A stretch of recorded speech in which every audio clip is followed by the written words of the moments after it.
Assalamualaikum warahmatullahi wabarakatuh. Di antara indahnya Islam adalah Islam merupakan satu-satunya agama yang lengkap dan mencangkup seluruh aspek kehidupan manusia. Seluruh permasalahan dibahas di dalam agama Islam. Hal ini membuktikan dengan buku hadis yang berjilid-jilid dan penjelasan para ulama yang sangat gamblang. Dan sebab indahnya Islam dari sisi kesempurnaannya ini pun disadari oleh orang-orang musyrikin. Disebutkan bahwa datang sebagian orang-orang musyrikin kepada Salman Al-Farisi dan berkata, "Apakah Nabi kalian telah mengajarkan segala sesuatu hingga adab beristinja?" Salman menjawab, "Ya, sungguh beliau melarang kami buang air besar, buang air kecil, dengan menghadap kiblat, bersuci dengan tangan kanan, bersuci dengan batu kurang dari 3 buah, atau bersuci dengan kotoran hewan atau tulan."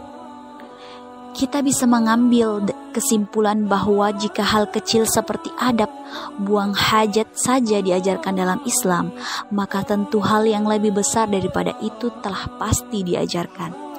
Oleh karena itu, Islam telah mengajarkan tentang akidah, masalah rumah tangga, adab bertetangga, adab dalam berperang, dan yang lainnya. Tidak ada pembahasan pun kecuali pembahasan tersebut di dalam pembahasan Islam. Oleh karena itu, Sufyan Ats-Tsauri pernah berkata, "Jika engkau mampu untuk tidak menggaruk kepalamu kecuali dengan azhar atau dalil, maka lakukanlah." Ini menunjukkan bahwa semua perkara ada dalilnya dalam agama Islam.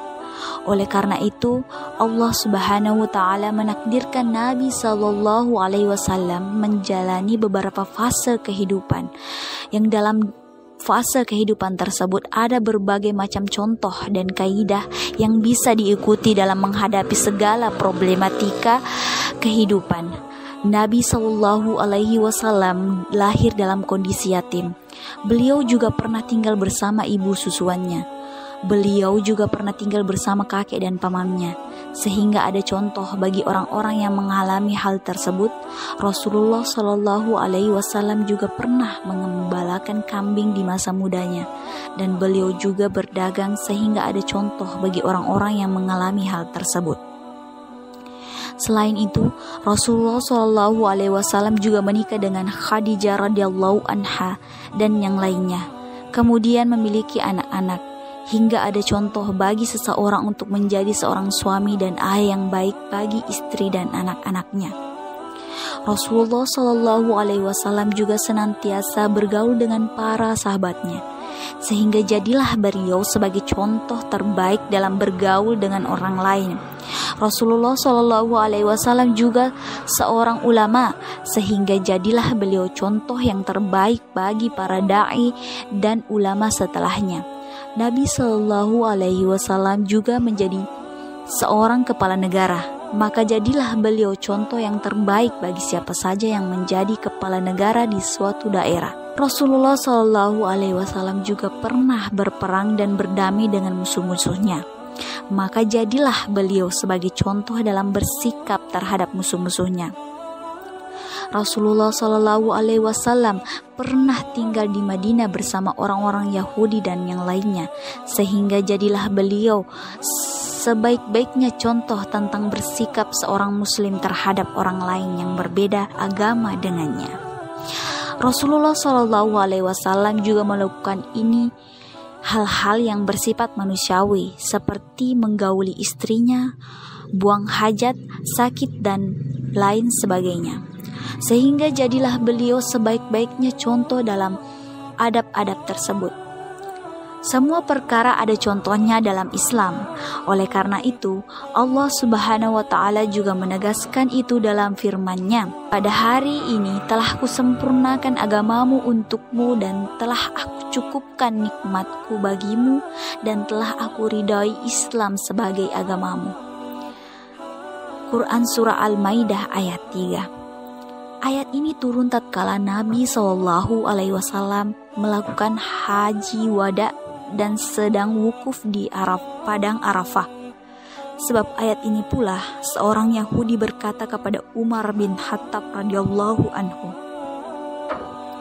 "Andaikan kaum Yahudi diturunkan ayat ini dan kami mengetahui diturunkannya ayat ini, itu pasti dijadikan hari itu sebagai hari raya. Umar berkata, aku tahu hari dan saat turunnya ayat itu serta di mana Rasulullah Shallallahu Alaihi Wasallam saat ayat itu turun. Ayat itu turun pada malam perkumpulan dan saat kami bersama Rasulullah Shallallahu Alaihi Wasallam di Arafah. Oleh karena itu pula ketika Umar bin Khattab radhiyallahu anhu mendapat lembaran-lembaran Taurat, Umar kemudian membacanya di hadapan Nabi Shallallahu Alaihi Wasallam.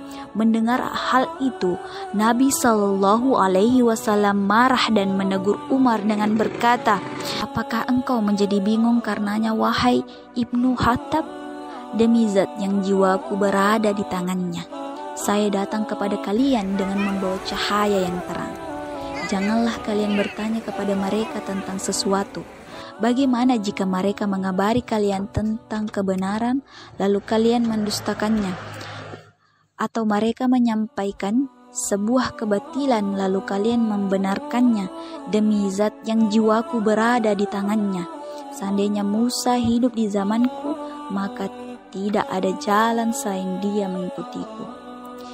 Ini menunjukkan bahwa Islam telah sempurna, tidak membutuhkan sumber-sumber ajaran yang lain. Bahkan sering disampaikan bahwa dalam agama mana yang mengajarkan secara detail tentang adab bergaul dengan orang lain. Lihatlah sabda Nabi Sallallahu Alaihi Wasallam, apabila kalian bertiga dan maka janganlah dua orang berbisik-bisik tanpa menyertakan yang ketiga sebelum ia berbau dengan yang lainnya, karena dapat menyinggung perasaannya.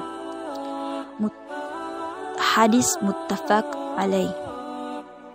Dalam agama yang diajarkan yang seperti ini, tentunya tidak ada agama yang mengajarkan sedetail ini kecuali agama Islam.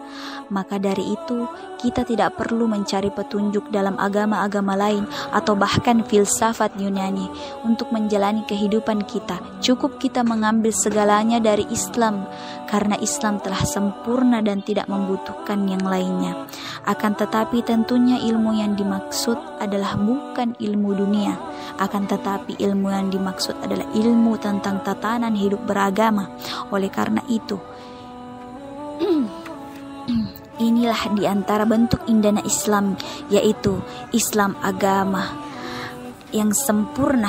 Islam adalah agama, salah satu-satunya agama yang komprehensif atau lengkap.